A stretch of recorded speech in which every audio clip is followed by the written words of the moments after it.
The following program contains scenes that some viewers may find disturbing.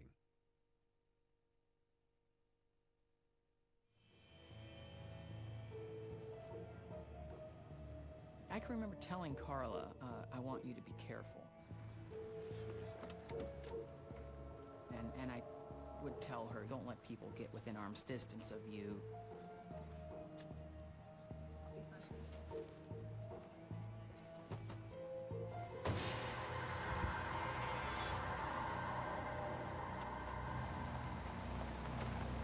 3 o'clock came around and she was not there. Carla never missed a meeting. If she was going to be late, she would have called us. It didn't make any sense for her to be missing. Something had to be wrong. My sister was the first one to die. And now my wife is missing. I just wanted Carla back.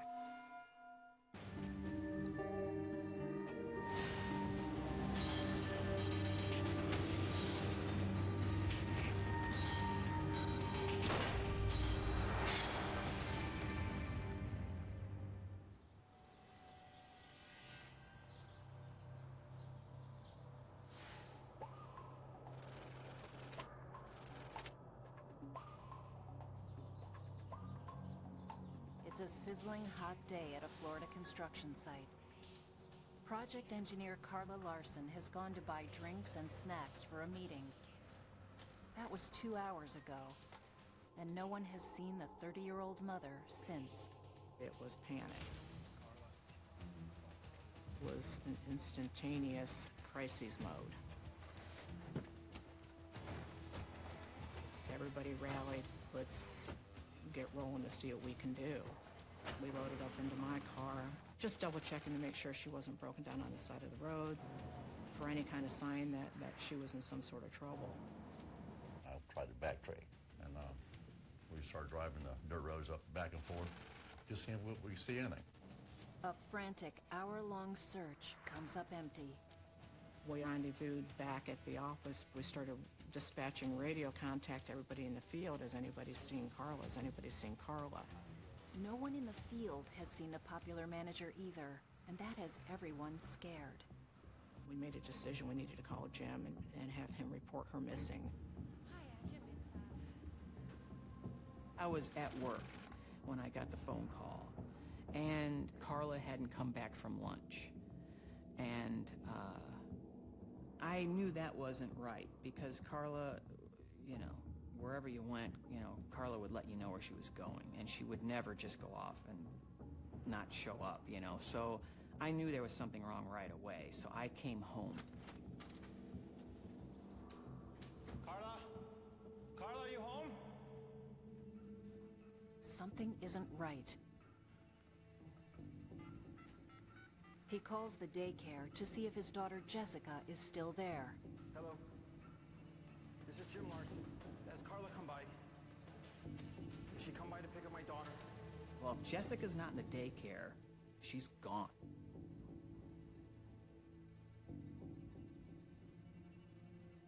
No? Okay, thank you. Thank you. Jessica is there.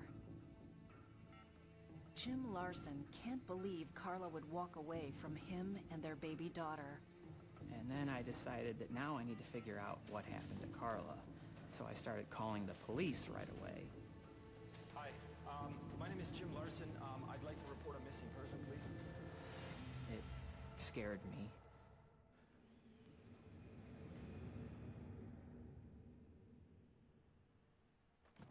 Orange County Deputy Sheriff Tom Woodard heads right over. In his experience, 9 times out of 10 when a spouse goes missing, it's because they want out. Is there anything extra going on? Have you guys had any fights? Is it a possibility that she left you or, you know, seeing someone else? Take some time off, maybe clear it up. Not like her. There was no family problems, no fights. Everything was fine that morning. Woodard notices something a little odd about the way Larson is acting. He appeared more distraught than a normal person would, just reporting someone missing. And I couldn't figure out, what was going on with him on that. And he just all of a sudden said, "Not again." Where did this come from? It just didn't seem to fit anything. Has his wife left him before? Has another wife left him before? Has he killed her? Or, what exactly was going on? Jim's explanation is shocking. My wife is missing. My sister was murdered in Gainesville. 7 years earlier, Jim's 17-year-old sister, Sonia, was raped, stabbed to death, and mutilated by a serial killer known as the Gainesville Ripper. It upset me a lot when I lost my sister. After sitting through the trials in Gainesville, I knew what men are capable of. There was such tension at that point. You could feel it. Have the forces of evil struck Jim Larson again? This time, his wife of 7 years has disappeared. The love of his life. Could this ending be as tragic? You could do anything with Carla. We went whitewater rafting, climbed mountains, we'd hike, we'd run. She looked great in tight jeans and the white hat. You meet somebody, you get the ultimate job, you settle down, you start your family, and she was at that point in her life, and just very, very happy. Every girl's dream, in a sense. Their love affair blossomed 8 years earlier while both were in college. Jim couldn't believe how blessed he was to find a woman like Carla. She liked me, and so I would have stayed with her as long as she had me. I was in school to be a graphic designer. I would write her all the time. And I would draw on the envelopes. And yeah. Sorry.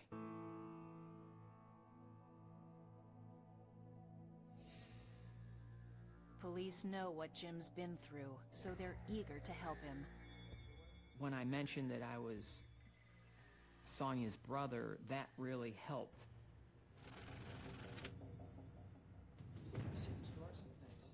Detectives Cameron Weir and John Leonard are assigned to find out what happened to Carla. My first impression of Jim was that he was very scared. Here he is with a child. His wife isn't home. What could happen to her? He was already thinking worst case scenario. He's already made that leap because of his past experiences. We're not thinking worst case scenario, we're hoping for the best.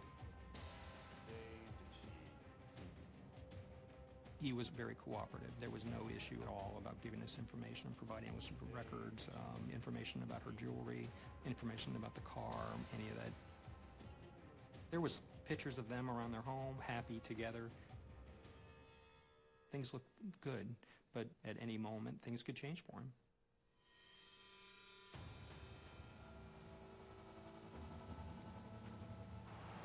Detectives learn Carla is last seen heading to a public supermarket near the work site.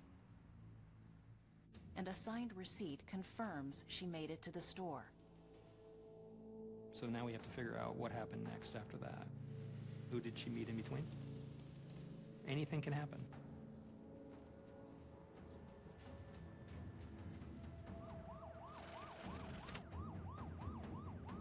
We try to establish a point, where was she last seen, and then work backwards from there. So we started talking to people that she worked with. The building site where Carla works quickly becomes ground zero for the search. They were invested in this case. They really wanted to find Carla. Co-worker and close friend Cindy Garris goes one step further. She's already looking for a bad guy. Possibly it was within our own construction site that she fell into the wrong hands. We reached out to our subcontractors. We made them report to us who went home sick, who left for lunch and didn't come back. We started collectively finding out what people had seen. The detectives hear a worrying story, pointing them in the direction they should look next. A wooded trail near the construction site. There was witnesses there that said, we happened to see a car that looked like Carla's coming bouncing out of the woods. Higher rate of speed than normal. Male driver, 6 foot tall, 200 pounds. That's definitely a clue that you want to work with. We went to that area and started looking around the woods. The vehicle could be our crime scene. We have to find the vehicle or find a body. Those are the two things we started concentrating on right away. At midnight, the search is cut short by a Florida monsoon. And Karla Larson is still out there. Somewhere.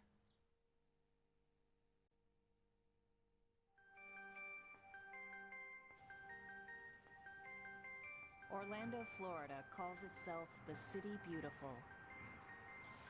With a host of attractions, it's the amusement park capital of the world. College Park, the neighborhood where Jim and Karla Larson live, is full of young professional couples, a very safe place. But Orlando is a big city with many big city problems. Robbery, rape, murder, drugs, gangs, everything. Despite its dangers, the area is a magnet for construction professionals looking for work. That's what brought Karla here. She's a successful and popular member of a construction team building a new resort. Karla studied engineering with Christy Lovell. They became best friends. Karla, not only was she beautiful, but she was friendly, she was kind, Karla had that all-American gal look about her, and everybody liked Karla. When she walked in the room, you knew that Karla was there. There was just this sweetness and this sense of joy about her. The uniqueness of our paths drew us together. Just talking about things that most women wouldn't talk about, like a construction schedule, and why there weren't too many of us. And so it was so nice to have a friend, a sister, that we could travel through life together and share our experiences. She was a female in a male's world. When you have 1,000 guys out there and 1 or 2 women, it's always going to be an issue. We're like her big brothers. She was not intimidated by it at all. She's very confident in who she was. The day after she disappears, the search for Karla takes on a new sense of urgency. My boss says, you go behind that closed door and I want you to contact every media. We need to really get this into the media. We used every avenue we could. She doesn't get far. With Karla missing that first day, it didn't really make that much of an impact in the community because Orlando's a city, so it's not always unusual to find somebody missing. I had a meeting with all the guys in our crew, and I told them I'd pay them overtime if they took flyers and put them up at toll booths and grocery stores and wherever they stopped to get beer or whatever, just put them up. Because we knew time is ticking. The Orange County Sheriff's Office is also pulling out all the stops. We had units near the wooded area. We sent a helicopter over that area, and we're trying to find out what we can and look to see if we can find the vehicle. We also want to make sure that it's not some sort of accidental situation. I didn't want to leave the house. I wasn't going to go look in a field where they last saw her, because if she was there, then she wouldn't be alive, and I wasn't going to look there. I was going to wait at home, and if she called, I'd be there. I just wanted Karla back. I wanted to believe that Karla was fine. I wanted to believe that there were problems, that she just needed to have a break to get away. But I knew deep down something was wrong. As each minute ticks by, hopes of finding Karla Larson alive are fading. A mother doesn't typically leave their child behind. And she didn't look like the kind of person that was unbalanced or had a problem. So she would be making phone calls as soon as she could get to a phone. But that didn't happen. The longer the clock ticked, the more time that went by, the more we were reconciled ourselves that it was a homicide. 2 days pass. Still, Carla's co-workers refuse to give up the search. We'd go looking for her after work. So we're just kind of looking for some stuff that got tossed maybe out of the car or whatever. And we started to smell something. Couldn't tell where the smells come from because it was like dead wind.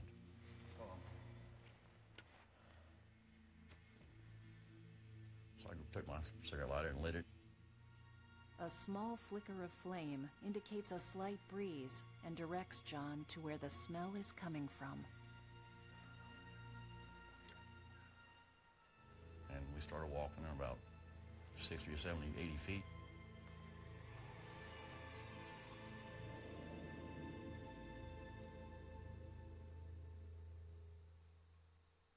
We found her.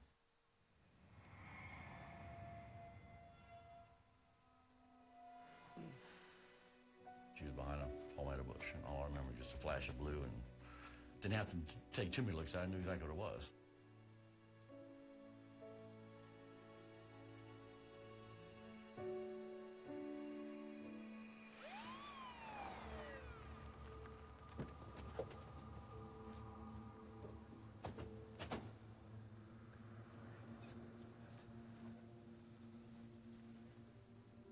We get a phone call, showed up.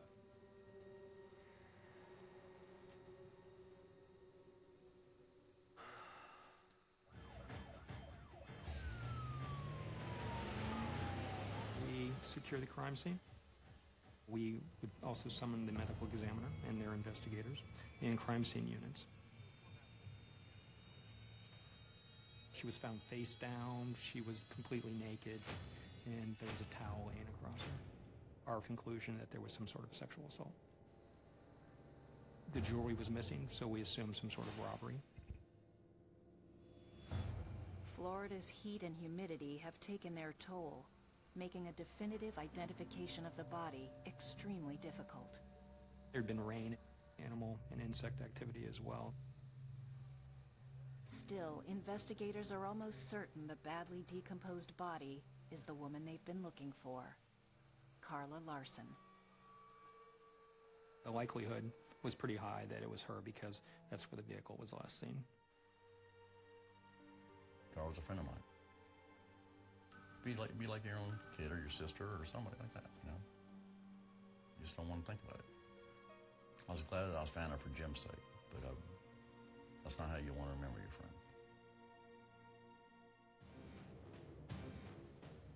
It doesn't look like Carla was brought here after she died. It's pretty clear this is where the young mother was killed. When the bodies start to decompose, it changes the chemical composition. So we're worried about DNA evidence that we could collect. So the clock's definitely ticking there. As forensic technicians pore over the crime scene, Jim Larson is at home, hoping for a phone call from the woman he loves. He doesn't know about the heartbreaking discovery in the woods. He decides to go looking for Carla where her Explorer was last seen. Before he can get too far, he's stopped by Detective Leonard. He told me that they had found a body. We told him about the towel that we had found, and he said a towel similar to that had been in the Explorer. And that's when he said, you stay here. And so we did. Very emotional. It was easy to make the connection that, his wife was probably back in there. You're hoping for the best in this situation, you're getting the worst.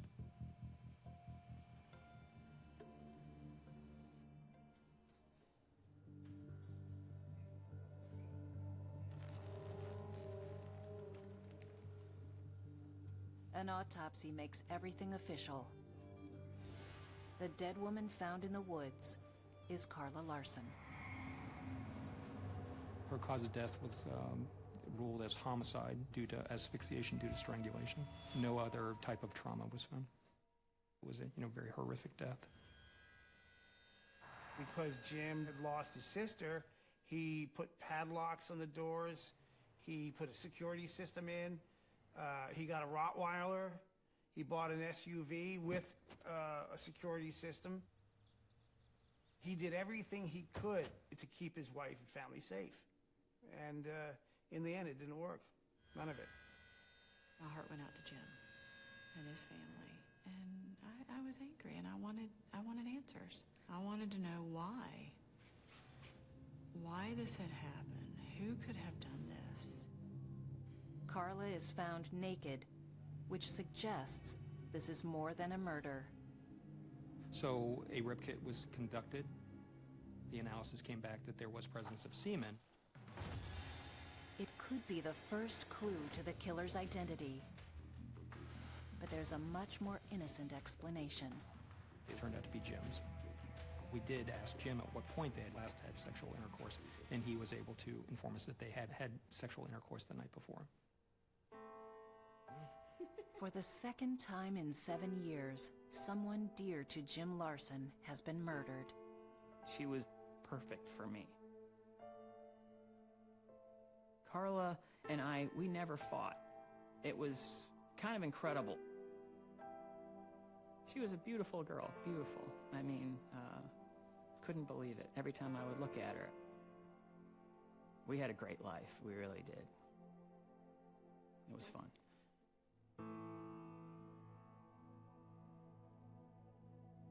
He adored her. There was a sweetness there, and there was an innocence there that we just don't see in too many relationships today. Carla was a career-minded woman, and although family was very, very important to her, far more important than career, Jim leaned on her for lots of things in life. She was his rock.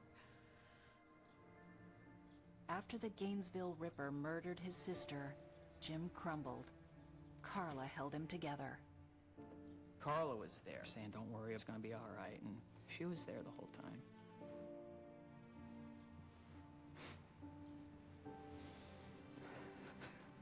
When Carla disappeared out of my life, I was in shock. And I still believe I am in shock at this moment.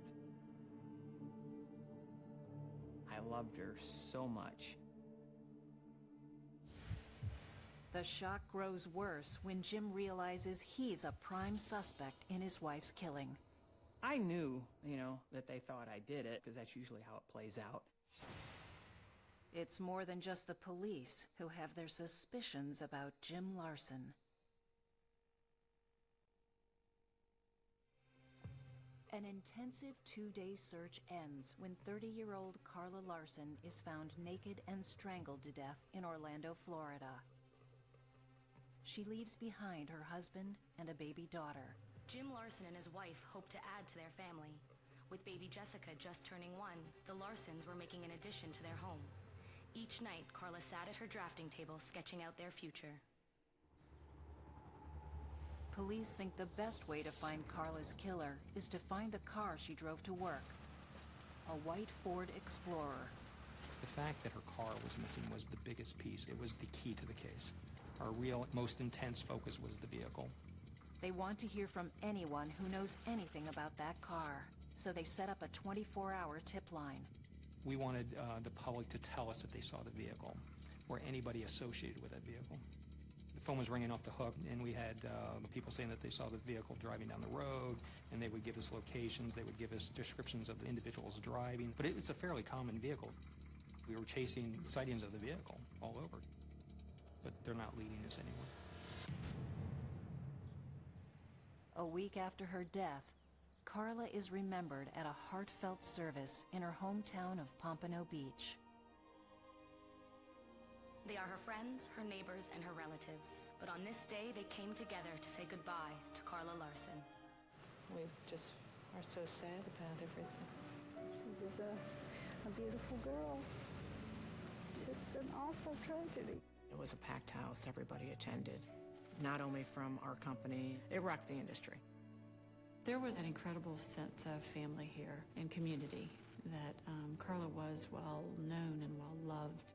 The Carla Lawson murder really captured the hearts of people because she was exactly what you expected in an all-American family. They had it all. The district attorney's office jumps on the case. It was a big story. One of us called and said, hey, what's going on with this? What's it look like? And so we get into things very quickly. It started with the fact that Jim had lost two significant women in his life to this kind of violence. I mean, that never happens. And then, of course, just the same thing about this little, child just left without a mother, and this sort of, literally, this could happen to anyone. For Jim Larson, the dreams of what might have been are shattered.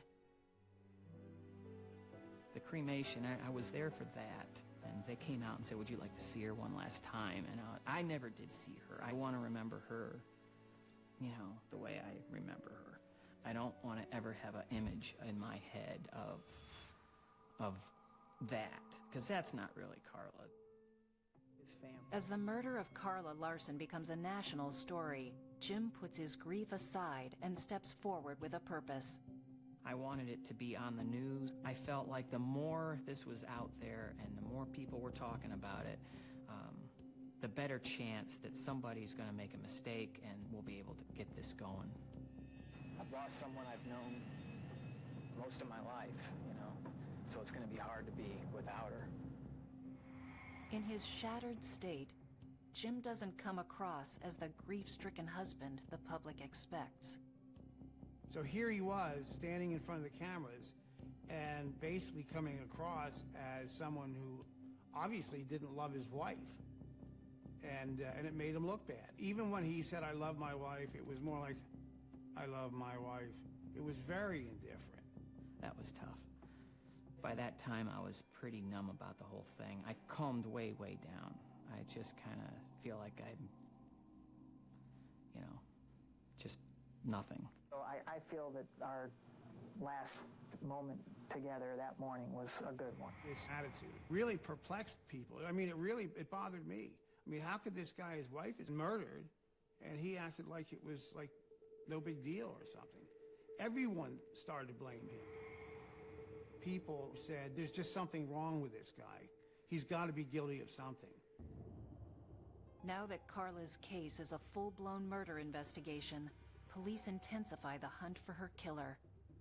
Jim's unusual behavior keeps him on the suspect list. We always want to look for, someone that has a relationship to the victim. People that are murdered are typically murdered by people that they know. They were asking me questions if I killed my wife, and that kind of shocked me, but yet if I was a detective, you got to ask these questions. Jim says he was at work around the time Carla disappeared. We sent a detective over to where he worked and pulled his time card. We could see that he was in, he left for lunch, he came back.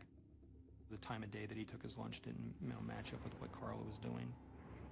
Detectives want to make absolutely sure Jim's demeanor isn't hiding more than his pain. Just to kind of cap things off, we had him submit to a polygraph test. He passed. After the lie detector test, that's when they started to forget about me as a suspect and started looking elsewhere. If Carla's murder came at the hands of a stranger, it'll be a much tougher case to solve. Thankfully, the tip line is still generating new leads about her white Explorer. We started receiving some tips that they saw a similar vehicle, but it was spray painted black, like a hand spray paint. Sure. So that was very compelling to us because this is a person trying to disguise the vehicle.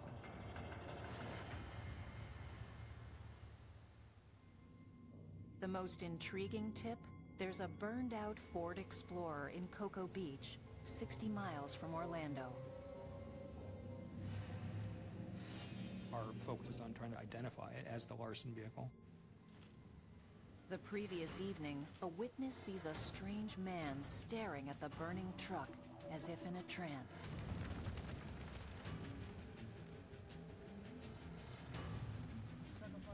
Bigger guy, suntanned. His hair was brown or sandy brown, like, sun bleached. That doesn't sound like the guy seen driving the Explorer away from the crime scene. At first glance, it looks like the vehicle won't provide any leads either. A very successful fire. gasoline used to start the fire. And the vehicle was consumed.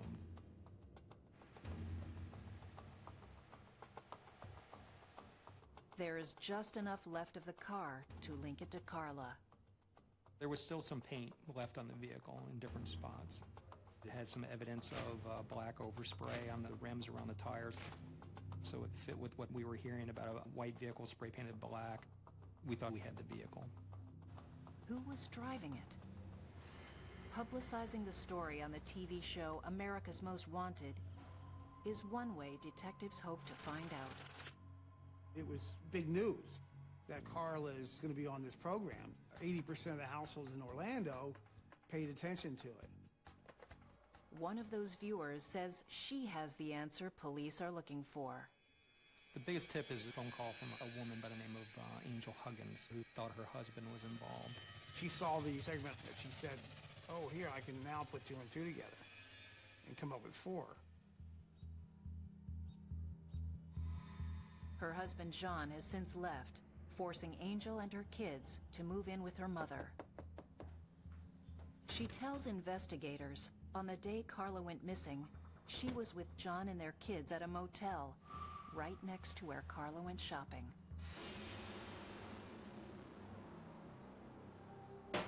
There had been a bad argument that made John angry. And then there was some sexual overtures that were made by John, and she turned him down, which led to even a greater argument. He ultimately tried to strangle her.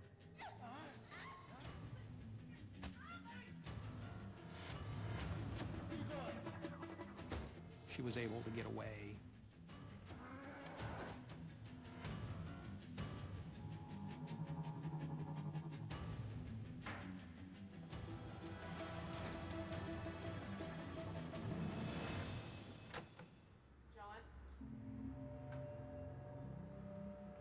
She basically is stranded there at the hotel. Checkout time comes and goes. The hotel is actually like getting on her. When are you leaving? When are you leaving? She's, well, we can't leave without him.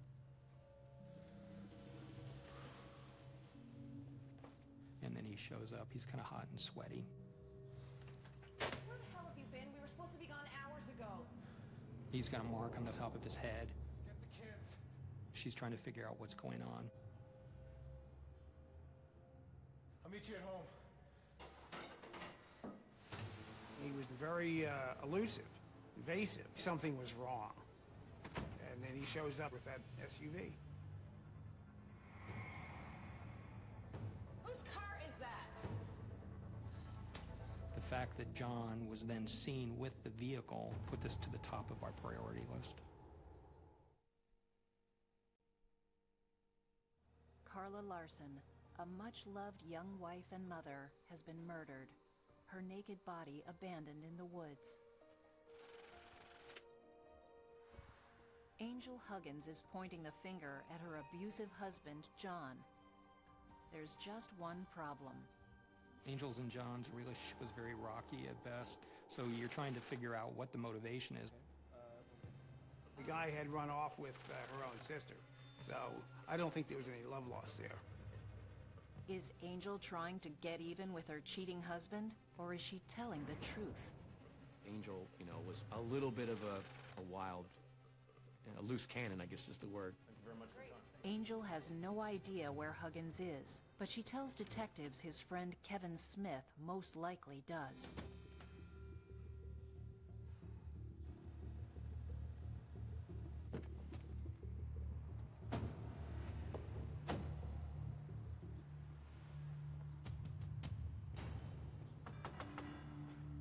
When detectives arrive, Smith isn't home. His girlfriend, Kim Allred, is, and she shares some interesting news. Yeah, there was a white Explorer. The white Ford Explorer has been parked behind their property for a period of time, and she was upset because it was parked in her parking space. At one point, they had been drinking, and she lost control of her little truck and had crashed into the Ford Explorer and dented it. So dented her vehicle and dented the Ford Explorer.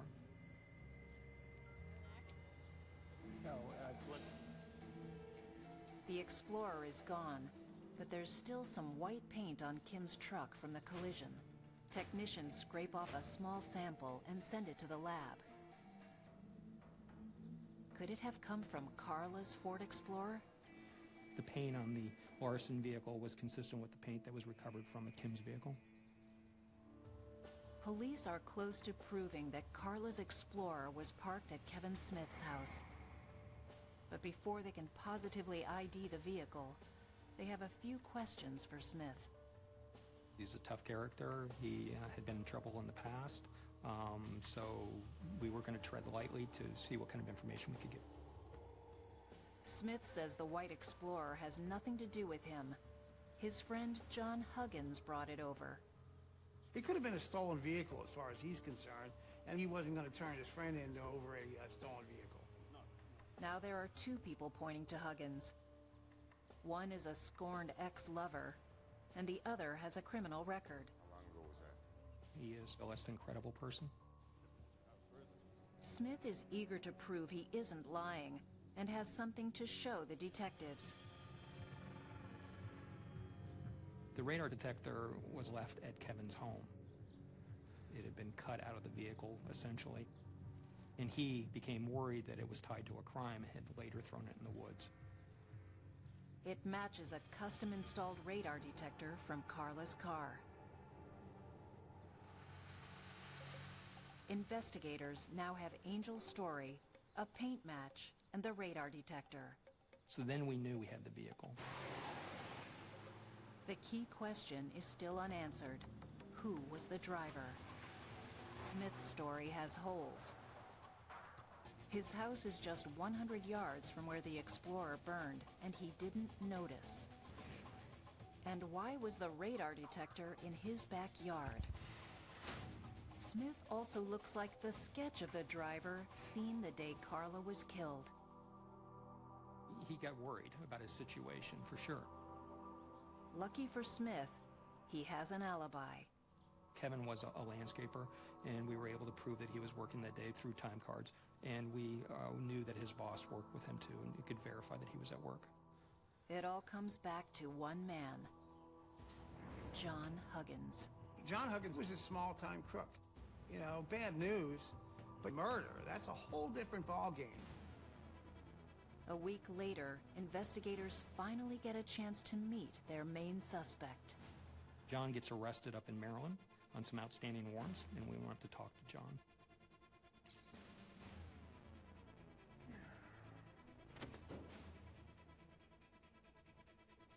How you doing today? My first impression of John Huggins was that he was very street savvy, very smart guy. The detective's first question, what does he know about Carla Larson? I don't know anything about some woman disappearing, and I don't want to know about it. He does admit to being in the supermarket parking lot the day Carla is killed. He was there participating in a deal, and that deal would have gotten him killed if he were to say anything about it. Okay. As for Carla's car, I've never had a white Ford Explorer. I had my Jeep Cherokee, brown. You know, John. his wife, Angel, says he showed up in a white Explorer at the motel that day. Angel is out for my blood, okay? So I can only imagine what she really has said. But that's on Angel. She's mad at me because I left with her sister. The whole argument about Angel having been involved in setting up John, the problem with it was that somebody had to commit the murder. It clearly wasn't Angel. Angel may have an axe to grind, but why would his friend Kevin Smith lie about the SUV? I don't know what vehicle Kevin's talking about. You're being lied to. Angel sleeps with Kevin. There you go. All right. Detectives think the only one who's lying is the man sitting in front of them. Though Kevin and Angel knew each other, there was nothing about that relationship that would have been so close to make it make sense that she'd protect Kevin. It's a radar. Huggins says he's never seen the radar detector either. I want to know who you got the white Ford Explorer from. I didn't get it. Okay. Then is our conversation because we know you did get it. All this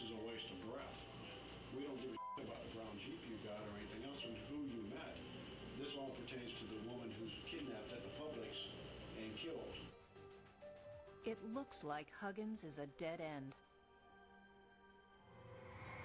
Then, the mother of their star witness, Angel Huggins, calls in.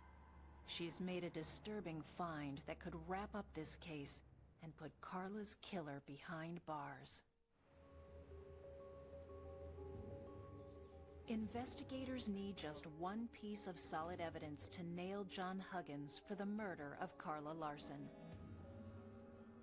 The mother of his estranged wife, Angel Huggins, may have found it. And I found in that box right there, I found this. She saw John staying in that part of the property. Out in that outbuilding, which is kind of loitered around out there. So she thought, let's just check it out.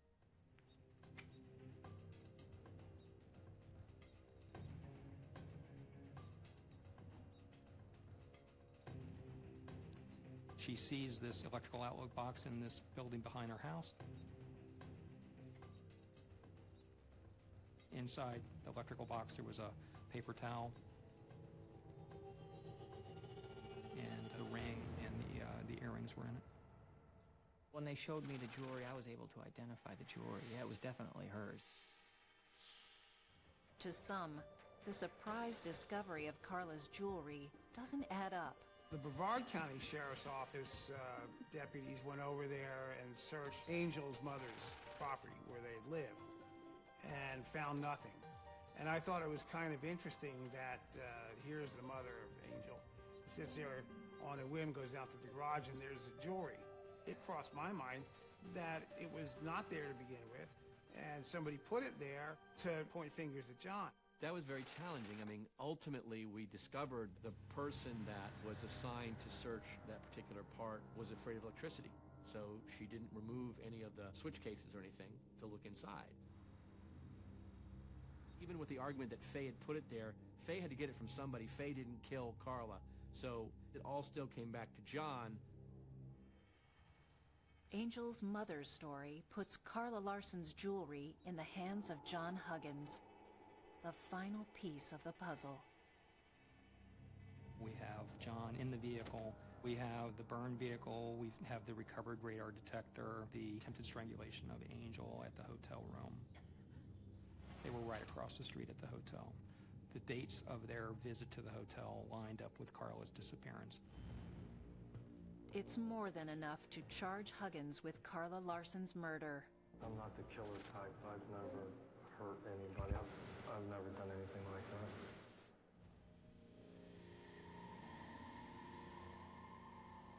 that. On January 25th, 1992, 2 years after Carla's murder, the case goes to trial. When his face is shown on TV, other crime victims recognize him. He had participated in bank robberies and also convenience store robberies. He was doing armed robberies with stolen cars. Then the jury hears about the final horrifying moments of Carla Larson's life. You must ask yourself, what, based upon the evidence, went through Carla Larson's mind? She walked out to her car. He followed her.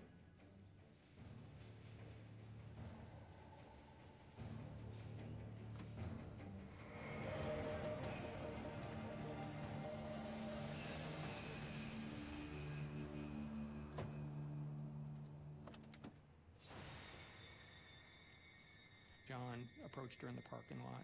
He had a gun.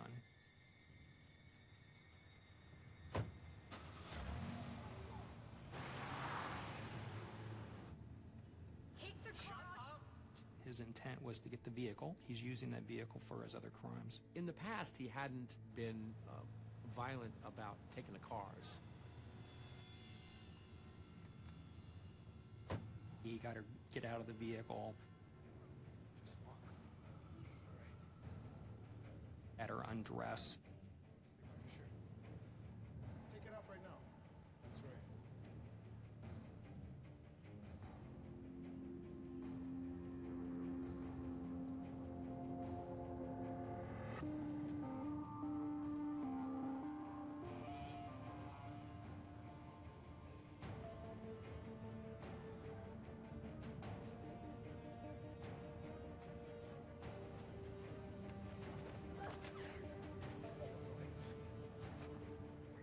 evolved into an attempted sexual assault.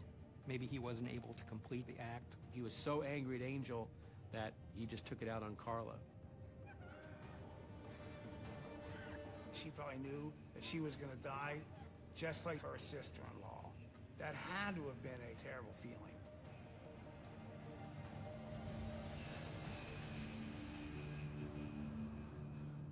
John ultimately killed her. This was a crime of power. It was definitely someone just exerting their will.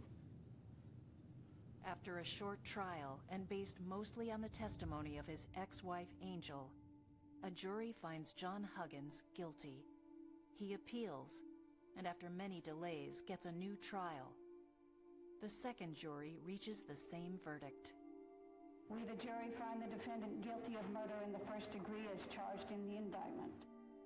What happened to Carla could happen to anybody because she didn't do anything that was in any way dangerous or risky. You know, she should have been completely safe. Well, I would like to see the death penalty brought, opposed here. I mean, I know that a lot of people are against that, but I don't know what else you're going to do with these people. John Stephen Huggins, you have not only forfeited your right to live among us as a free man, but under the laws of the state of Florida, you had forfeited your right to live at all. 10 years after the trial, John Huggins is still on death row, still maintaining his innocence. I'd love to pull the switch. Could be you or me, or your family going through it, so. When I think of the Larson case, what stands out to me is that there was a little girl that lost her mother, and there was a husband that lost his spouse. Carla was this great gal. Carla was a world changer. This is a huge loss. The loss of what she could have done in this world. I really believe that Carla was an angel. I'm blessed because I was left with a little girl, and she looks exactly like Carla. But the pain doesn't ever really go away, and you just have to deal with it, you know. If I'm having a good day, it's unusual. It's like a numb feeling, you know, it's just numb. I just don't think that I'll ever be totally